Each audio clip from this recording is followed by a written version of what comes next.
Hello dear students, आज मैं आपके सामने एक इम्पॉर्टेंट टॉपिक पर बात करने जा रहा हूँ।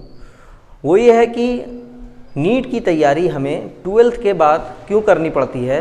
ऐसा क्यों नहीं होता कि हम 12th पास करते ही नीट क्वालिफाई कर लें, यानी अपीयरिंग ईयर्स में ही हम नीट क्वालिफाई कर लें। ऐसा क्यों नहीं होता, हमें क्यों 2-3 साल, 4 साल, 5 साल, बार मरतबा तो कभी कभी होता है कि 6-6, 7-7 साल तक हम नीट की तैयारी ही करते रहते हैं, एमबीबीएस की तैयारी ही करते रहते हैं, जबकि हम सिलेबस शुरू से ही जानते हैं। जब 11th में आते हैं, बल्कि मैं तो कहता हूँ शुरू ही से 10th में जब आते हैं, 9th में आते हैं, तो तभी हमको पता हो जाता है कि हम नीट में हमारा क्या सिलेबस है, आईआईटी में क्या सिलेबस है, यानी इंजीनियरिंग के एग्ज़ाम का क्या सिलेबस हमको पहले से पता होता है। फिर भी हमको बहुत टाइम लग जाता है 12th के बाद। ऐसा क्यों होता है? मैं आपके सामने जो भी आज बात करूंगा वो मैंने 4 साल तक एनालिसिस किया है और उसी की फाइंडिंग मैं आपको बताने जा रहा हूँ। सबसे पहली बात जो ये है, जो हमारे फेलियर की जो रीज़न है या हमारे टाइम बर्बादी की जो रीज़न है, वो ये कि हमारा शुरू से कोई गोल सेट ही नहीं होता। शुरू का मतलब होता है क्लास 8 से ही हमारा कोई गोल सेट नहीं होता कि हमको इंजीनियर बनना है, डॉक्टर बनना है, सीए बनना है, यूपीएससी में जाना है, ईटीसी। तो हम क्या करते हैं, शुरू से एकदम बिल्कुल मनमानी से पढ़ते हैं, अच्छे से नहीं पढ़ते, ठीक है, क्योंकि गोल ही कोई सेट नहीं है। जब गोल सेट नहीं होता है तो बहुत सारी कठिनाइयाँ आती हैं, वो सबको पता है। दूसरा जो बहुत बड़ा रीज़न है वो ये कि 65 to 70% स्टूडेंट जो ये तय कर लेते हैं कि हम नीट का एग्ज़ाम देंगे, बायो ले लेते हैं क्लास 11 में, फिर भी वो पूरी साल क्लास 11 को लाइटली लेते हैं, ना फिज़िक्स पढ़ते हैं, ना केमिस्ट्री पढ़ते हैं, ना बायो पढ़ते हैं। बायो को तो वो बहुत ही लाइटली लेते हैं, ठीक है। उसके बाद जब 11th गुजर जाता है, 12th में जब आते हैं तब वो क्या करते हैं, 12th में आते ही उनको बोर्ड का टेंशन चालू हो जाता है। वो सिर्फ बोर्ड का टेंशन लेकर घूमते रहते हैं, पढ़ाई का टेंशन उनको कुछ नहीं होता, सिर्फ बोर्ड का टेंशन, रात दिन बोर्ड का टेंशन।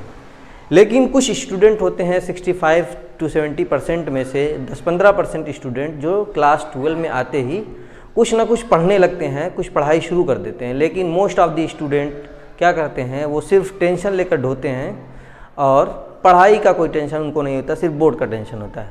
जब 2-3 महीना बचता है तो ये स्टूडेंट जो सिर्फ बोर्ड का टेंशन लेकर घूम रहे थे तो पढ़ना शुरू करते हैं। जब पढ़ना शुरू करते हैं तो बहुत लेट हो चुका होता है, बहुत सारे कॉन्सेप्ट होते हैं जो गुजर चुके होते हैं, जो दोबारा नहीं पढ़ाए जाएंगे। तो फिर क्या होता है, बेस ही उनकी क्लियर नहीं होती, तो फिर क्या करेंगे, वो डिप्रेशन में चले जाते हैं। अगर 2-3 महीने के लिए वो सिंसियर हुए तो, अगर सिंसियर 2-3 महीने के लिए भी नहीं हुए तो डिप्रेशन भी नहीं, वो मौज से अपना घूमते रहते हैं।